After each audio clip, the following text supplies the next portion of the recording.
Create a life of entrepreneurial freedom with insights from successful creatives, entrepreneurs, and investors. Discover how they overcame challenges and turned their biggest dreams into reality. They share their personal success playbook so you can build the business and life you truly want. Welcome to Passion Millionaire, the podcast by Robert Roth. Rock and roll your dreams.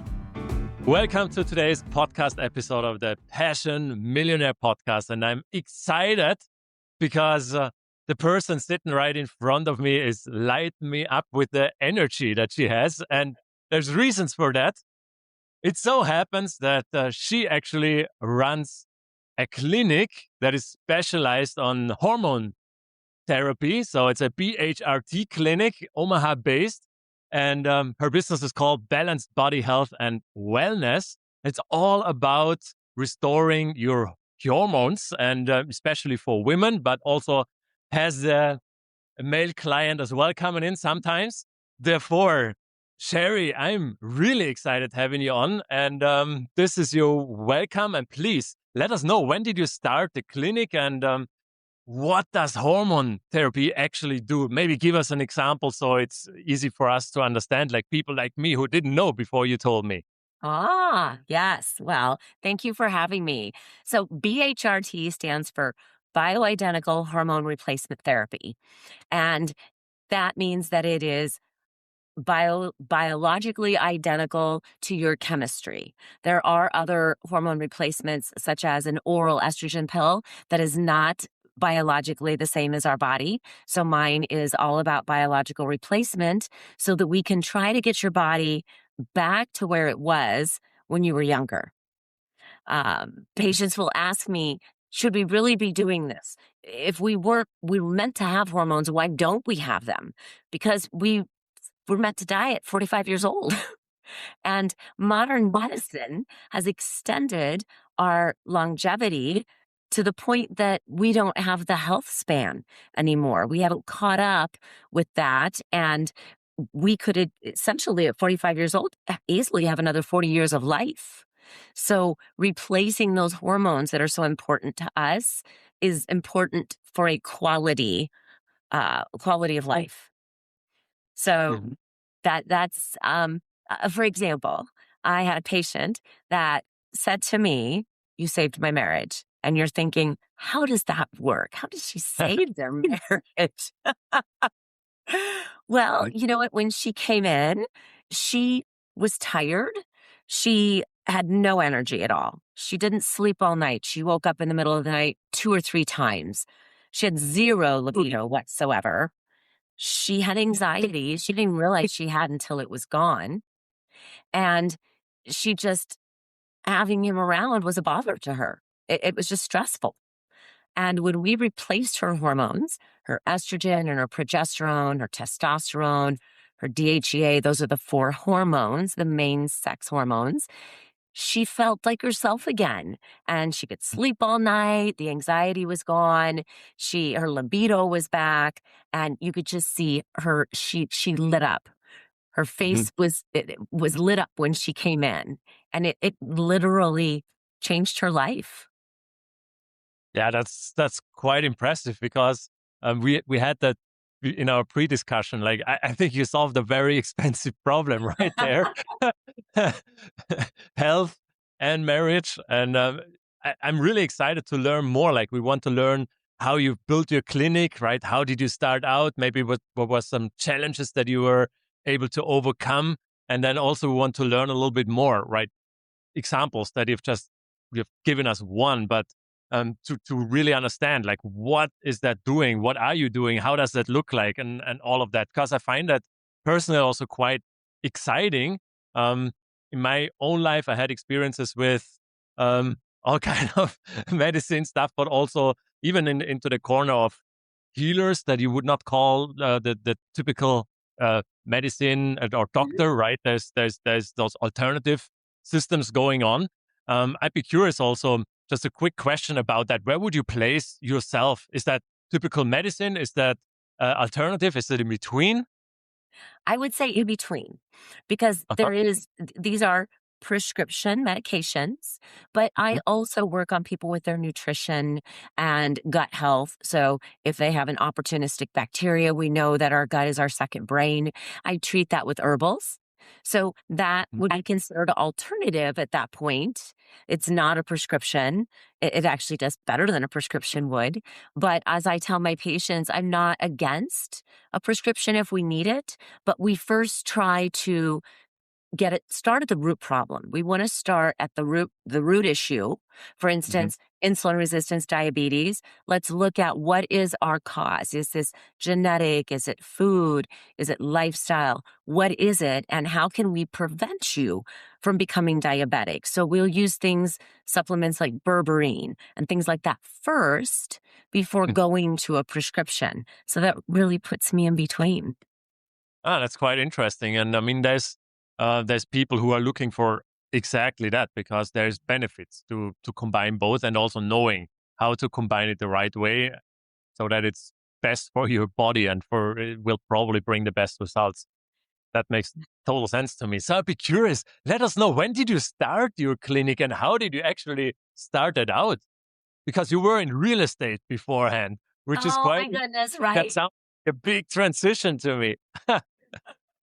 Well, I started out in the medical field in the late 80s and early 90s as a medical assistant. So that's how medicine went. I did get my registered nurse, my RN, and I worked in that field. And then it was a transition in life. I was running a construction company. I sold out of that. I went back to full-time nursing and said, I've been self-employed for too long. I cannot do this. So that's where real estate came in. I generaled the build of my own house. I knew houses and I love to help people. And I did that for 20 years. And that included teaching, continuing ed, helping people become licensed. And honestly, I got bored. Okay. I went back to school again and completed my master's in nursing as a nurse practitioner. And had thought I would do something called direct primary care. And in my last rotation, my preceptor had said to a woman who came in, an executive running her own company, who said, I'm having anxiety, I'm having memory loss, brain fog, I'm not sleeping, I'm having trouble running my business. And the doctor said, well, do you want something for the anxiety or just to sleep? I mean, it's just part of getting older. You'll get through it. And I thought, now, wait a minute. I've been on BHRT for 15 years. What has medicine been doing for this whole time? That's what she's saying. She, who had been a nurse herself, was the doctor. So asked her through a few comments. I said, why do you treat them for high blood pressure? She said, what do you mean? Isn't that part of aging? Won't they get through it? She's like, all right, smarty pants. What's your point? And I said, my point is there's a treatment for this. And she said, I don't have time to learn another specialty. Oh, that was it. That was the sign. You're kidding. Somebody needs to do this. So I got out of school. My challenge, I knew I'd have to open my own clinic. There was no way I could work for anybody else. I'd been self-employed since 1996. And this is 2003.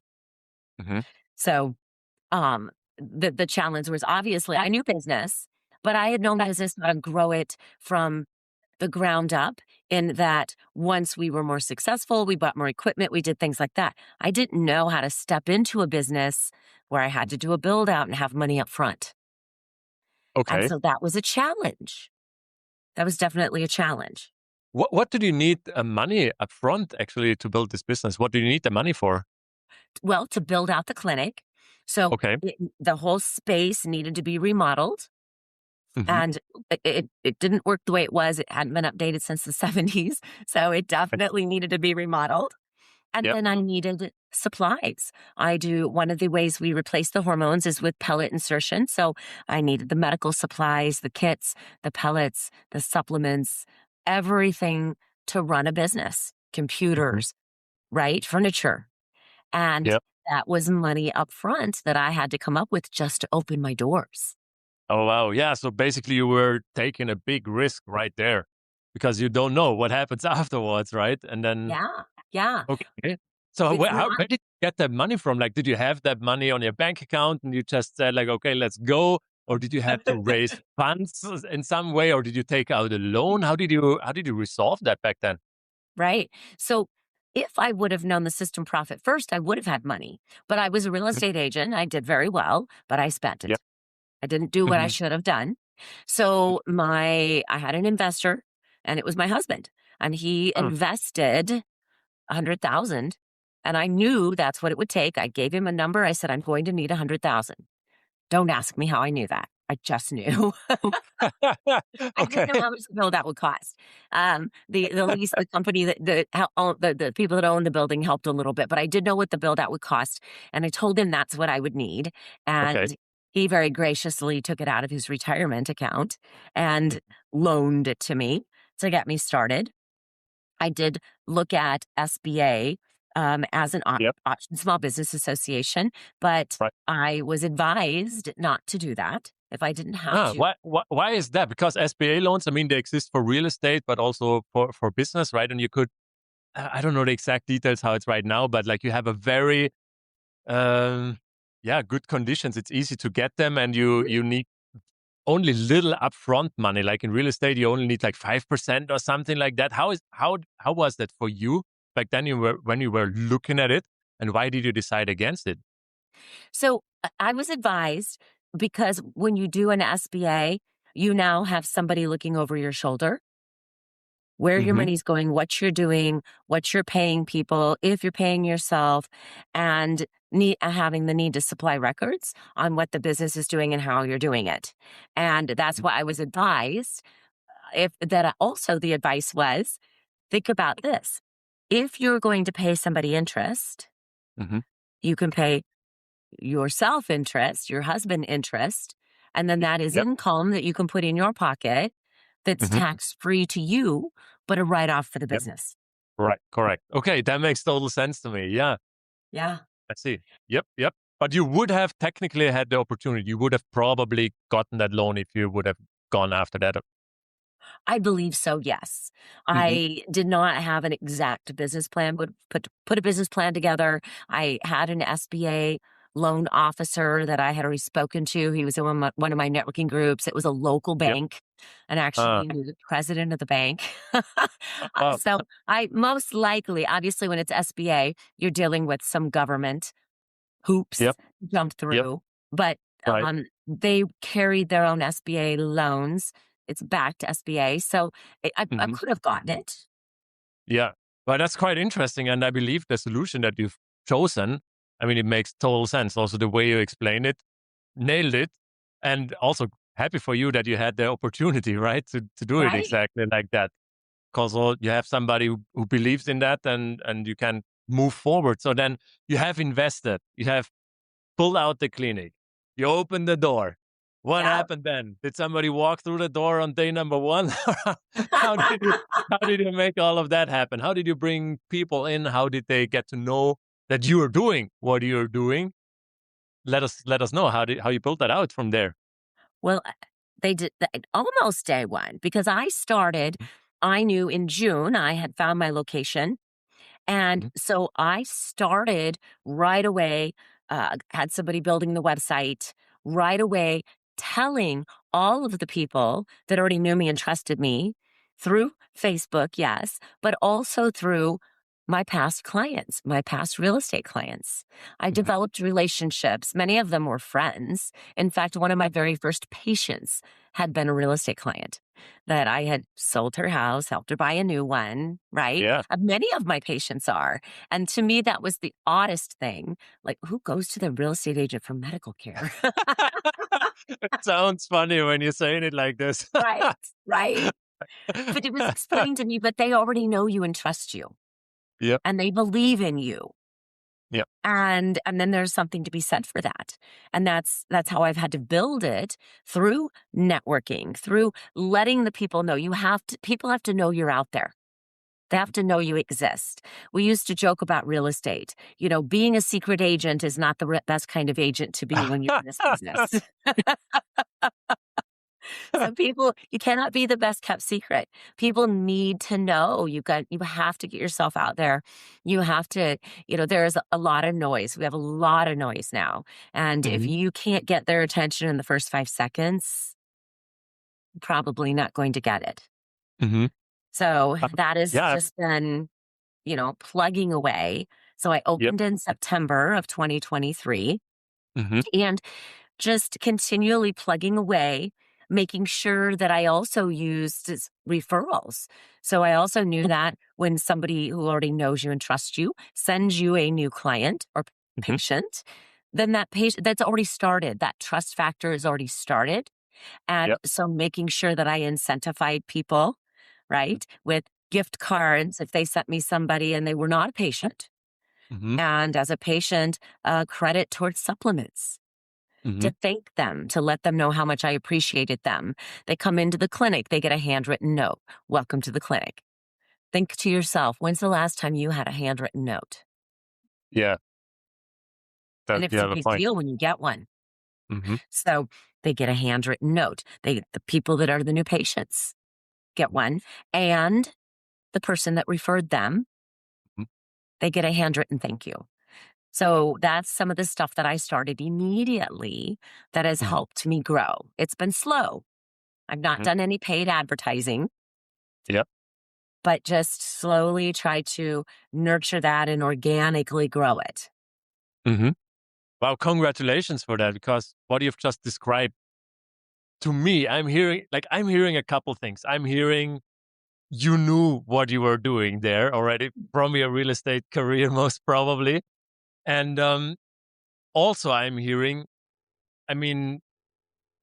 you are a person that really goes after something when you're building something, and in a way so that you're honoring the people around you, and you had built trust with the clients that you had during your real estate career. And that says a lot about you, because how do you build trust, right? You you do transactions with them, and you keep your word, and you make things happen the way your clients would expect that from you, or potentially even you've done better, right? So the way you're describing your communication, the way you have built that out, you reached out to them, you let them know what you were doing, you got referrals, and you send out handwritten notes, thank them for that, like you put in the efforts in there. Basically, you're seeing not the money in the person. Every business needs the money also, but you're seeing the person in the person. And I believe that makes a huge difference. And maybe people might know that, but is everybody really doing that? I'm not sure. And I believe that's one thing we can learn from you. And what you have done is you have literally pulled off the start of a whole business where you poured a lot of sweat, time, risk, money, all of that in. And I believe that's a huge achievement that you have made happen right there. Thank you.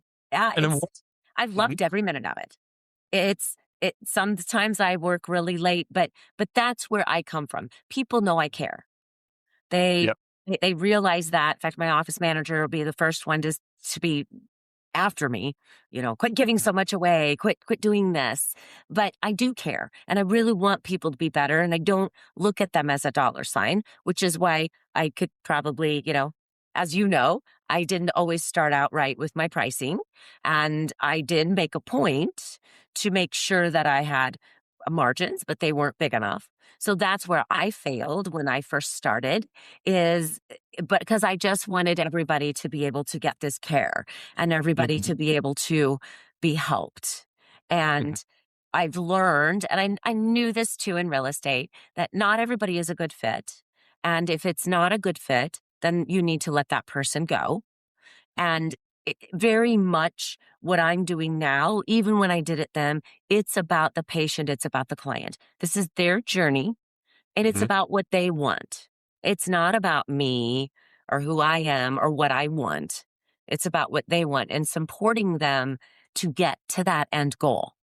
And it's not any different in any business. is my belief. Whether if you have employees, Mhm. you have to understand the employees are your business.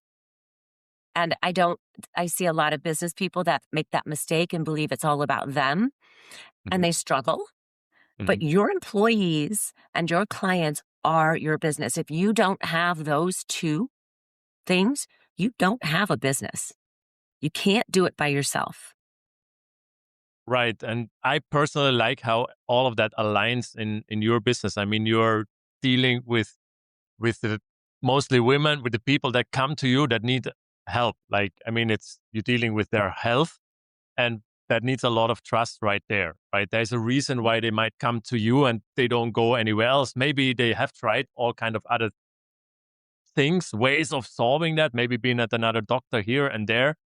And then they come to you and then they trust you. So, I mean, that's a really big deal. And then it's easy to say, I care, but then how can you measure that? You can see what somebody does. So, and the way you're describing how you deal with your patients, that's what I would love to see when I would go to a doctor or somebody who's helping me with my health, right? So I'd be curious, does that happen also sometimes when somebody new comes into your clinic, meets you, that they have been at different doctors or different places before trying to solve their health issues? And how does that typically look like? So one of my biggest wins was a really big win for a patient. Her mom brought her in. She was 17. And Hmm. I thought, oh, that's kind of young. And what am I going to do with a 17-year-old? And it was for her stomach. Every time she ate, it hurt. Oh, She had a lot of stomach problems, a lot of pain. Food caused mhm. her pain every time she ate. She was on antihistamines 3 times a day because she broke out in hives all the time. And she had a lot of bloating. She played tennis. She's a senior in high school and plays tennis, but can't lose any weight and doesn't eat. So she Okay. had been to 5 providers, um, 3 allergy and immunology providers, and 2 gastroenterologists for her stomach. Mom said, I took her to a Harvard trained physician who couldn't help her. So everybody treated her symptoms. Nobody tried to find out what was causing them. Yeah. And Classic. so her gut, we did a stool test. We found out what it was. We Mhm. cleared it up. And lo and behold, mom says, you got me my daughter back. Wow. She's back. She can eat now. She can lose weight. She had some insulin resistance that, believe it or not, was caused by a hormone issue called PCOS. And I found that I wasn't even looking for it and found it in a blood test that I couldn't believe had not been found by anyone else. Shocked. I did not realize she'd been on antihistamines like that since she was 5 years old. And Mhm. we got her off the antihistamines. We got rid of the hives. The What does occasional that mean when you get rid of those? Like, it means that she no longer just randomly breaks out in hives and itches. Oh, yeah. Before, she had to take antihistamines 3 times a day, antihistamines that were meant to be taken once a day. She had to take 3 times a day to Mhm. try to keep from itching and breaking out to function. And mom's like, this can't be good. Mhm. This isn't how it should be. So I always tell people when they're doing their gut treatment, this is a lot of work. And I say, listen, if a 17-year-old senior can do it, you can do it. Wow. Because this is a teenager. Yeah. I mean, wow. And is there any way to measure all the things that she has done and tried and maybe invested in? Like, is there an amount of money that could be counted that was pretty much wasted before she came to you? Well, if you think about it, it was years. It'd been Yeah. 12 years that they've been chasing this Wow. since she was 5 years old. Yeah. So the amount of time, the amount of visits, the amount of discomfort, several thousands of dollars, I'm sure. But Yeah. to me, I look at it as what she's gone through her whole life, what she's been fighting Mm. against her whole life, that now she can eat and it doesn't hurt. She knows what triggers pain if she's going to. So she has to be gluten-free. But she did it. She followed it all. And she's a different person. She's happier. She's been able to take some weight off and been able to get out of bed and have a whole different way she felt about herself. Can you imagine any of us trying let's think about a 13-year-old teenage girl and how much that means. And for that whole time in high school, middle school and high school, trying to lose weight, exercising, it hurt every time she ate. Misery. Yeah. And no Wow. hope in sight. Yeah. Because no one could find out what was wrong. That's it's a big deal. So how did she find you? I'm not sure if you said that before and I missed that. Mom was walking by, saw the sign on the window that called to her and walked in and said, I think I want to schedule my daughter to come in and see you. Oh, wow. What did you write on that sign? It was just my sign that's on my windows that I do gut health and hormone health and these are the things I do. So Mom just had a feeling. She said, I looked at that. I just had a feeling and I came in. Mm-hmm. Oh, wow. That's interesting. And I'm happy that happened. So you could help her. Yeah. So what I was thinking, like that typically maybe the patients that you're helping now, they go through a whole procedure before they find you and they lose time and quality of life as you've just described, and along the way thousands of dollars. It's quite, if you hear it like that, kind of crazy. So I'm wondering, does that short path exist? How would anybody know that they have to go to you, like, first thing? Well, it's getting the word out. People don't know what they don't know. They don't necessarily know that it's available.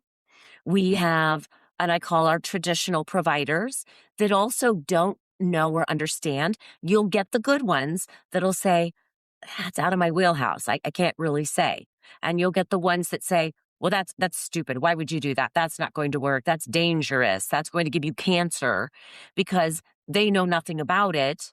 So they shy their patients away from it. And it's getting the word out for people to know there is help. Estrogen does not cause breast cancer, okay? That study came out in 2002. It was data mined. We used the wrong patients. All the women were over 65. We realize now the women that actually stayed on that horse urine pill, the estrogen pill, had 22% less breast cancer. Oh. But the synthetic progestin, the combination pill, they had 28% more. So we know, and there's newer studies, Yale did one for 12 years on 7 million women and found that 33% less ovarian, breast, colorectal, and lung cancer if they were on estrogen.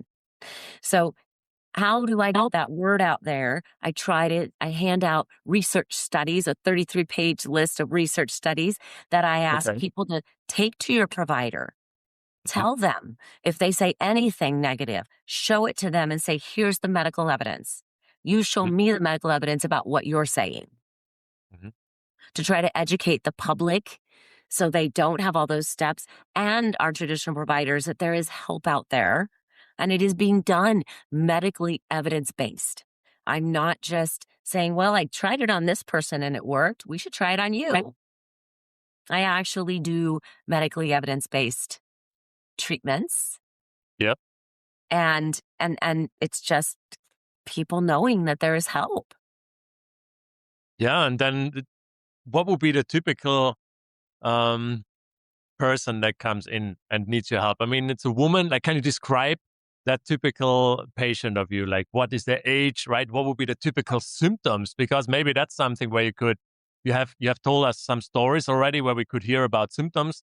But maybe there is the typical set of symptoms that somebody would experience, and then a typical age or something like that. If there is, let us know about that, because like that definitely helps also to understand, like, okay, Sherri is probably my first go-to when I have any of those things going on, at least she could check me and then tell me, hey, yep, I'm the right person or I'm not. And I'm assuming you would send a person somewhere else where it's a better fit in case.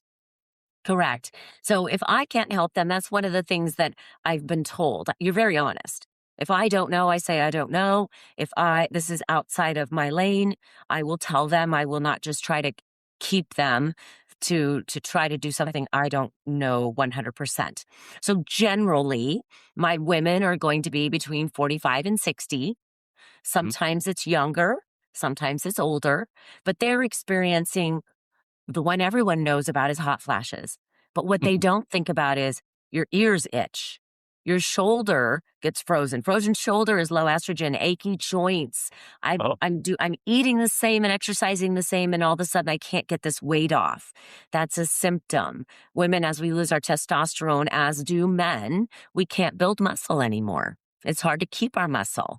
So I don't sleep all night. I wake up in the middle of the night between 2 and 4, and I can't get back to sleep, and my mind is racing. I can't think of words, right? That's an example. Like, what was I saying? That's an exact example of some of the symptoms that people don't realize for women are part of menopause. And traditional medicine has failed women over 40 horribly in that they're left with their brain fog and they're tired and then their anxiety and they can't sleep all night.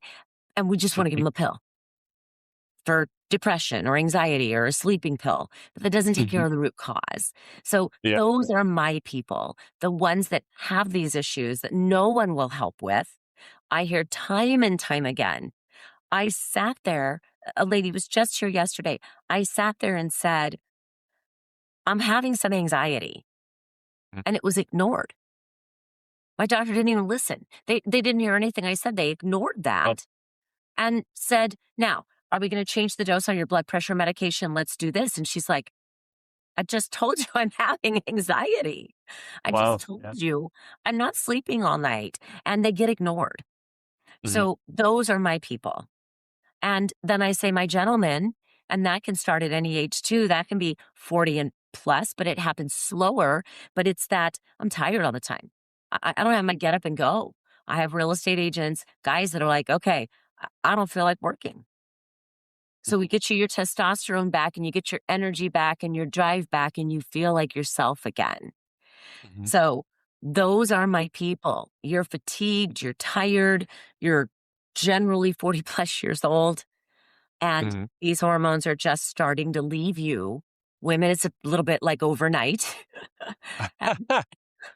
All of a sudden you're like, what happened? Where did this weight come from? I'm doing everything the same.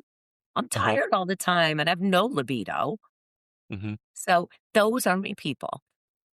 Wow. Yeah, that helps a lot. Like even I understand now who that is. And also, I mean, it's pretty clear, like basically women in their menopause and then a man over 40. And if you don't feel the energy, and there was a lot more that you've mentioned, but it paints a picture. And I can totally see that there is a lot of people who are probably not even aware that this is going on and that there is something they could do about it. And especially I could see also, I mean, please correct me, but that's something I can see, like people that are in maybe business people or career people that really want to, make something happen, get going, push forward and build their project or whatever, right?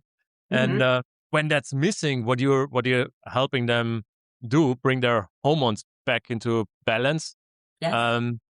How much they might be actually losing in their career also, or losing if you can't push forward full power in your business. I mean, it makes a difference at the end of the day, but especially at the end of the year and then the end of the decade, because if you have 20% more or less throttle, then that makes a difference also monetary, right? So, and quality of life, and then potentially losing a partner or not losing him because it's a relationship impact as well. All of that. Wow.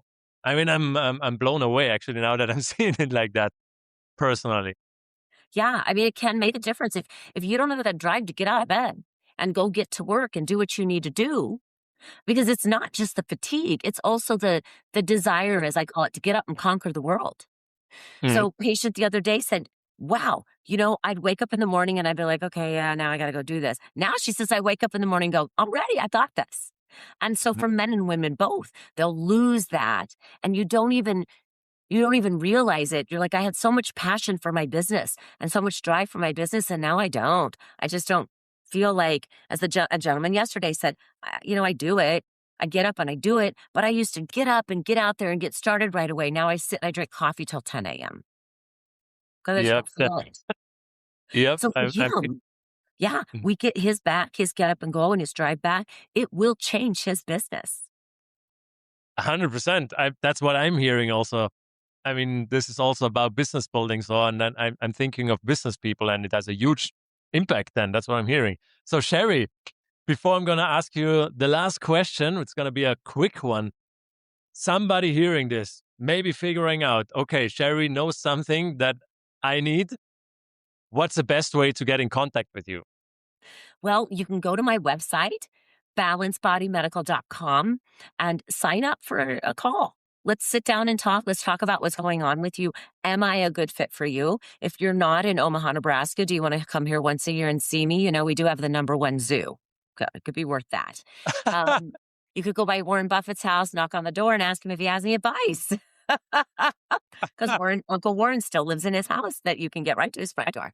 But also I have a lot of contacts, a lot of fellow practitioners. I'm part of the BHRT Training Academy. It's the biggest training academy in the United States. And I can connect you with somebody locally. I'm always happy to do that we know that you can trust. Because I know them and I know how they've been trained. I do help train those providers to get certified, and I'm certified. So do that. Go to my website, or you can call. It's 402-807-5333 and set a time up, because I'm just want to make everyone feel better. Awesome. Yeah.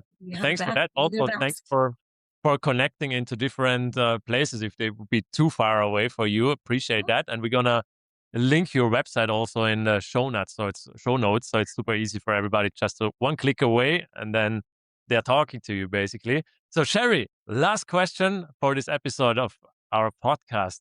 I'd be wondering, is there something like it's too late now to get my hormones in balance at all? And if so, how would you be able to recognize that? And if not, how would you recognize, okay, now is the moment, so that we really can make a big change happen? So it's never too late. That's a misnomer. This fact that if a woman's been in menopause for over 10 years, it's too late. That's not true. What happens is the sooner you get your treatment, the better, because your estrogen, keeping that going can prevent you against osteoporosis, cardiovascular disease, and dementia. You don't want to let the muscles completely atrophy so that now you have urinary incontinence and you have other issues. So the sooner the better, but it's never too late. We can, even if you get past that point, we can still help you.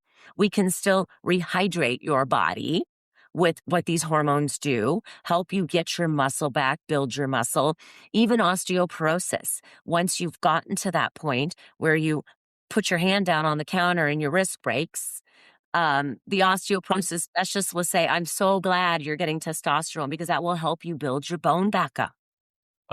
So it's never too late to start or to get some of those hormones back. You won't get as much benefit or as much protection, but you still get a benefit and things from worsening from where they already are, and how you feel.